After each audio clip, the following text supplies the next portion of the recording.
There are 25 different floor surfaces I have to cover between car and the stall I lead the service from.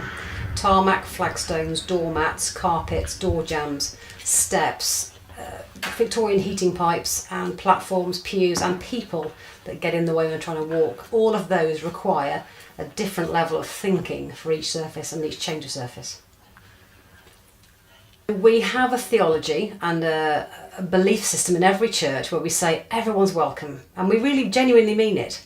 But the building says, well, unless you have the following conditions, unless you bring a paraphernalia, unless you're on crutches, unless you're in a wheelchair, unless you're autistic and the lights keep flickering and driving you mad, unless you have a guide dog, and then you're not quite as welcome as we like to think we are.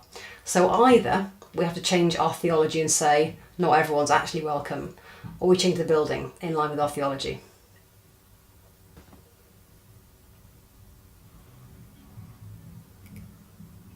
I think there is a tension between healing and cure. I think when we pray for healing for the person in the wheelchair who then stays in the wheelchair and doesn't get out of it, what we've actually asked for is cure.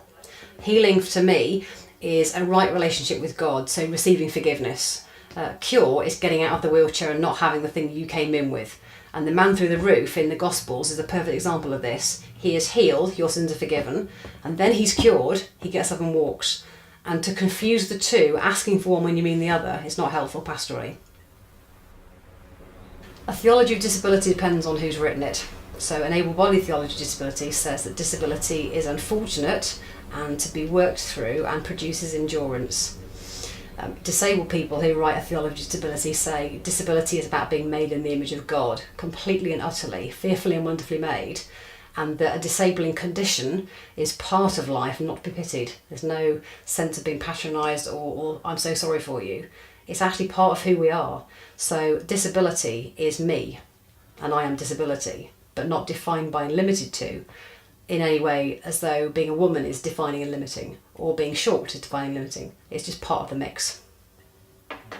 The Church of England has a bit of a problem in that there aren't very many visible disabilities in amongst the congregation and wearing dog collars or having leadership roles. The Church of England as an institution needs to decide whether it wants to address that or not, and then put some money and effort into it. It needs to find those of us who are visibly disabled and with dog collars on and are willing to be more visible, to be the person that other people go, oh, well, if they can do it, then maybe I have a vocation too.